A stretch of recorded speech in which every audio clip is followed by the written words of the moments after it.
Welcome friends. The topic for discussion in this video is anti-diuretic hormone. A diuretic is an agent that increases the rate of urine formation.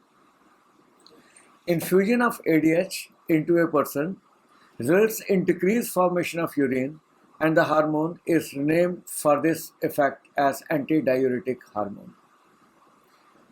A vasopressor is an agent that induces vasoconstriction and thereby elevates the mean arterial pressure. Infusion of ADH into a person rapidly increases mean arterial pressure. For this effect, ADH is also named as vasopressin and it is used to treat vasodilatory shock. These are the functional effects of the vasopressin acting on the renal tubules, specifically in the late distal convoluted tubule and the collecting ducts.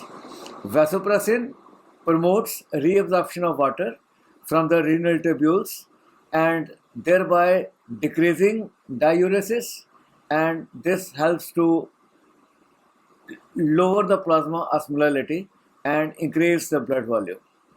In addition, vasopressin acts on the smooth muscles in the walls of the blood vessels and cause vasoconstriction, thereby elevating the total peripheral resistance, which results in increase in the blood pressure. Now, this is a supraoptic nucleus of the hypothalamus, and this is the paraventricular nucleus of the hypothalamus. Within the supraoptic nucleus and the paraventricular nucleus, there are present these magnocellular neurons. The ADH is synthesized in these magnocellular axons as a pre-pro hormone, and which is then transferred to the through the axons to the axon terminals which are present in the posterior pituitary gland. During the transfer, the pre-pro hormone gets modified and matures into mature ADH. It is stored in the nerve terminals within the posterior pituitary gland and the Herring bodies and is released into the systemic circulation under appropriate stimulation. In addition, there are parvocellular neurons located in the paraventricular nucleus. Some of these neurons, they also synthesize ADH in addition to corticotropic release hormone. The ADH synthesized in the cell bodies of these parvocellular neurons is a pre-pro hormone. It is then transferred down the axons to the hypophyseal hypothalamo-portal vein, which carries the ADH to the anterior pituitary gland, and there within the cell membrane of the corticotrophs there are receptors for the ADH, and when these receptors for ADH they are stimulated, they result in the release of ACTH. Once released, ACTH will promote the release of cortisol from the adrenal cortex. Now, ADH is a peptide hormone. The basal plasma levels of ADH are 0.5 to 2 picograms per ml, and this level is sufficient to maintain urine volume in the range of 1 to 3 liters per day. There are two major stimuli for ADH release. The most important stimulus for ADH release is the elevated plasma osmolality.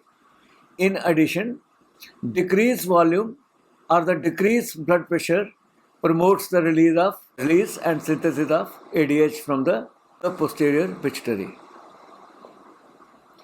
Elevated plasma osmolality stimulates the ADH release from the posterior pituitary gland. The osmoregulation is so precise that only 1 to 2% increase in the plasma osmolality stimulates ADH release. This is the graph which shows the relationship between the plasma osmolality plotted on the x-axis and the plasma concentration of antidiuretic hormone which is plotted on the y-axis.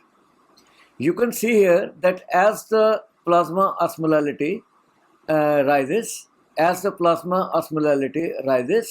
there is a steep and there is a linear increase in the ADH secretion by the posterior pituitary gland. The osmoreceptors in the hypothalamus, they regulate the amount of ADH release in response to changes in the plasma osmolality. Osmoreceptors are located in two circumventricular organs of the brain. These include organum vasculosum of lamina terminalis and the subfornical organ. These organs, they lack a blood-brain barrier and which allows them to directly detect the osmolarity of the blood. Decreased volume or decreased blood pressure also stimulates ADH release from the posterior pituitary gland. A decreased arterial blood volume can occur in conditions such as cirrhosis, nephrosis, and heart failure. When the blood volume is low, ADH is secreted even in hypoosmotic states. We previously said that the most important stimulus for secretion and synthesis of ADH is the hyperosmolarity. But in case there is a drastic fall in blood pressure or a drastic fall in the blood volume as occurs during hemorrhage, this can result in ADH release even when there is a hypoosmotic state. When the blood volume is normal or it is above normal, the low pressure receptors in the right atrium, they inhibit the ADH release via a pathway which involves the nucleus of tractus solitarius. But ADH release induced by hypovolemia will occur through reduction in this inhibitory input. There are stimuli which negatively affect the ADH secretion, and these include ingestion of alcohol and the release of atrial natriuretic peptide. Ethanol's inhibitory effect helps to explain the increased diuresis experienced during intoxicated states. Without appropriate ADH secretion, osmoreceptors in the hypothalamus regulate the amount of ADH released in response to changes in plasma osmolality. Osmoreceptors are located in two circumventricular organs of the brain. These circumventricular organs are organum vasculosum of lamina terminalis and the subfornical organs. These organs, they lack a blood-brain barrier which allows them to directly detect the osmolality of the blood.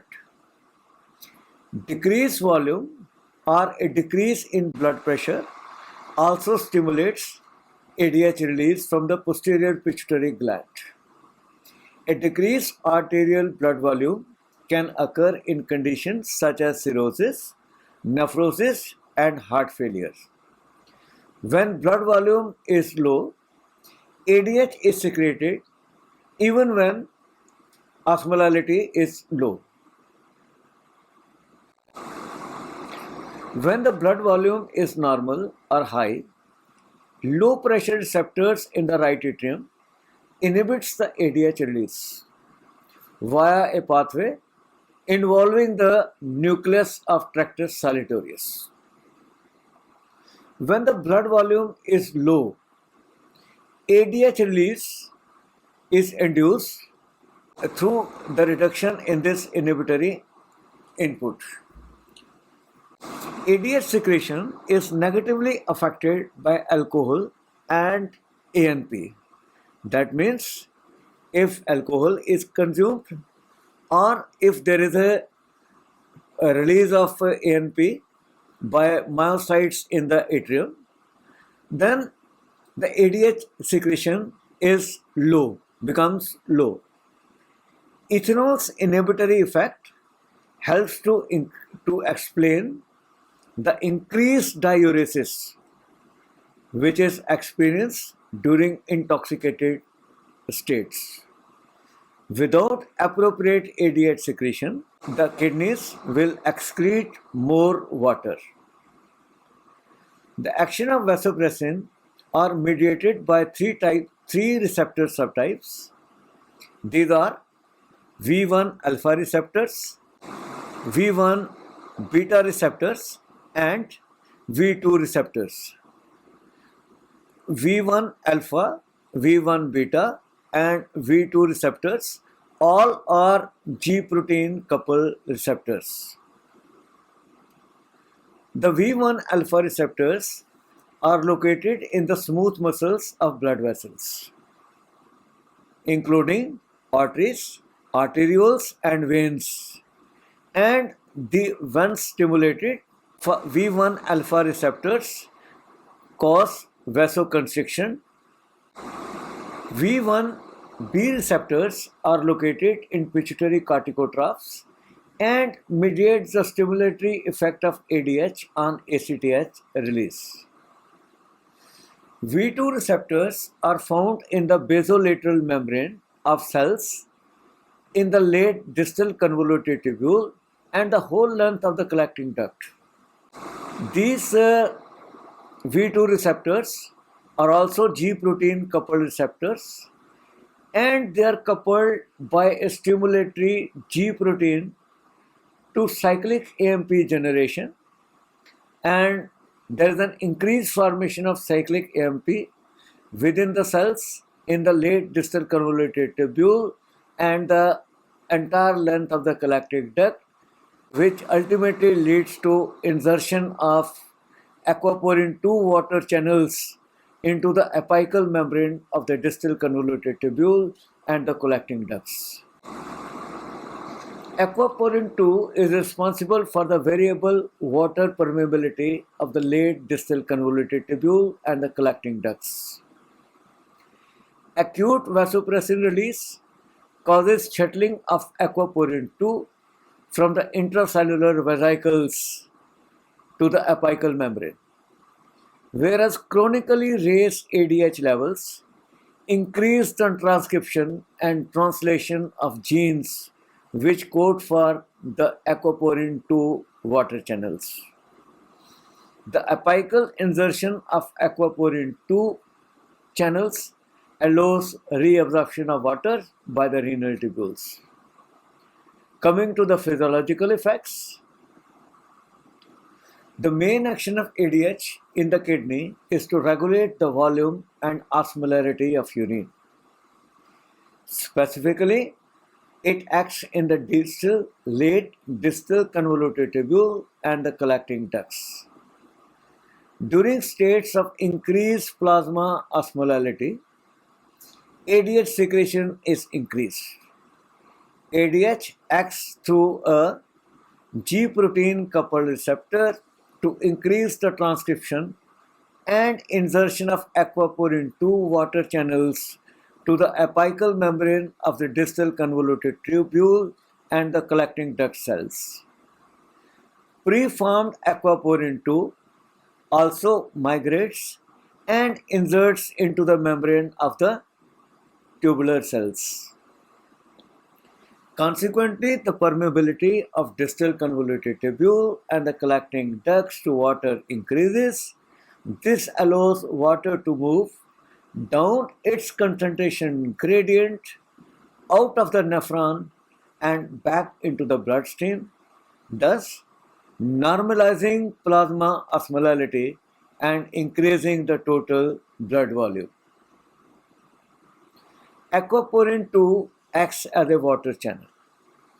Water gets reabsorbed from the urine into the renal tubular cells through this channel and back into the circulation, resulting in normalization of the plasma osmolality. Now, there are certain disease states associated with the decreased production, the abnormalities of the ADH synthesis and secretion includes the cranial diabetes insipidus.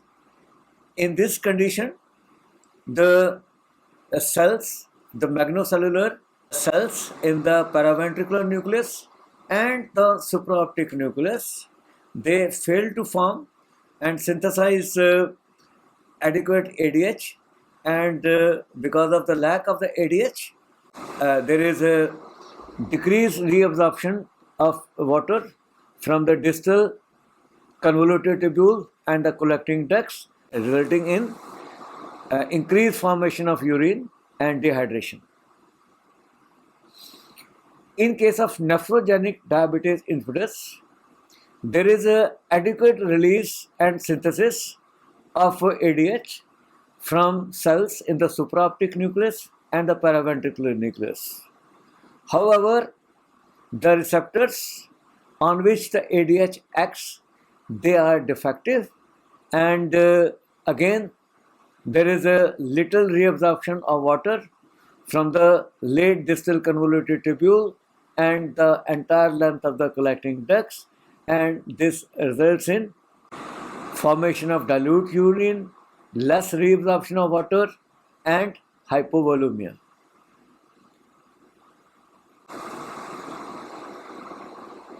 There is a condition called inappropriate ADH secretion. That means there is an increased formation of ADH. The level of ADH is inappropriate to the osmotic or the volume stimuli. That means ADH is secreted even when osmolality is normal or low, and ADH is secreted even in the presence of, even when the blood volume is normal or above normal. This condition is almost a reverse of cranial diabetes insipidus. Treatment is correction of hyponatremia and the eradication of underlying cause. Treatment is the correction of hyponatremia. Thanks for watching.